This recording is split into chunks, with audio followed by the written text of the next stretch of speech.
Nike ගත්තොත් label එකේ තියෙනවා made in Sri Lanka.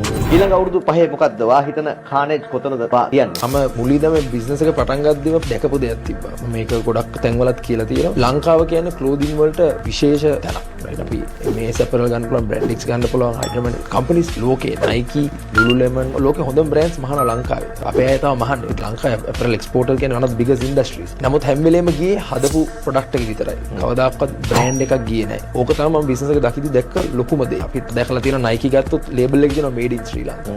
මට තේරිච්ච දෙයක් තමයි හැම ඉන්ඩස්ට්‍රීස් වලින් certain brands ගියද. අපි තේ ඉන්ඩස්ට්‍රි ගත්තොත් Dilma කියන බ්‍රෑන්ඩ් එක ගියේ. තේ නෙමෙයි ගියේ. බ්‍රෑන්ඩ් එක ගියේ. එතකොට අපි ආයුර්වේද ගත්තොත් දැන් ශාලිනත් එක්ක Sparsilon කියන බ්‍රෑන්ඩ් එක යනවා. නමුත් clothing වලින් හැම වෙලේම ගියේ ඇඳුමක් විතරයි. ඒක නිකන් එක පීස් එකක් විතරයි. නමක් ගියේ නැහැ. ඉතින් අවුරුදු 5 තියෙන ලොකුම ආසාව නැත්නම් මගේ ඩ්‍රීම් එක තමයි මේක පිටරට වලට බ්‍රෑන්ඩ් එකක් විදිහට යන්න. ඇඳුමක් සහ නැත්නම් ඒක ටී-ෂර්ට් එකක් නෙමෙයි. ඒක බ්‍රෑන්ඩ් එකක් තමයි ලංකාවෙන් එන්නේ. ඒකට තමයි මම ඊළඟ අවුරුදු 5ම කැප කරන්නේ. ඒක තමයි මගේ ඩ්‍රීම් එක.